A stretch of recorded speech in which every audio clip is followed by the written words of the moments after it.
మక్తల్ నియోజకవర్గ వ్యాప్తంగా నూతనంగా ఎన్నికైన సర్పంచులు, ఉప సర్పంచులు, వార్డు మెంబర్లను మంత్రి వాకిటి శ్రీహరి ఘనంగా సన్మానించారు. సర్పంచ్ పదవి అనేది ఒక బాధ్యత అని, కిరీటం కాదని, ప్రజలకు సేవ చేసి మరింత మంచి పేరు తెచ్చుకోవాలని సూచించారు. 2 ఏళ్లలో మక్తల్ నియోజకవర్గానికి 1035 కోట్లు తీసుకొచ్చిన ఘనత కాంగ్రెస్ ప్రభుత్వాందని, సీఎం రేవంత్ రెడ్డి అని, రాబోయే రోజుల్లో ఎంపీటీసీ, జెడ్పీటీసీ, మున్సిపల్ ఎలక్షన్లతో పాటు పీఎస్సీఎస్ ఎలక్షన్లున్నాయని, కాంగ్రెస్ పార్టీలో కష్టపడ్డ ప్రతి ఒక్కరికి గుర్తింపు లభిస్తుందని తెలిపారు.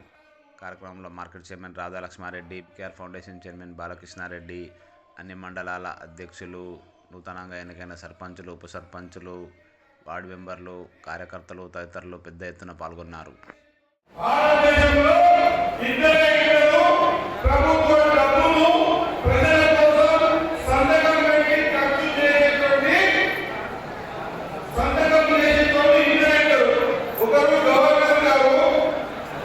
ఒకరు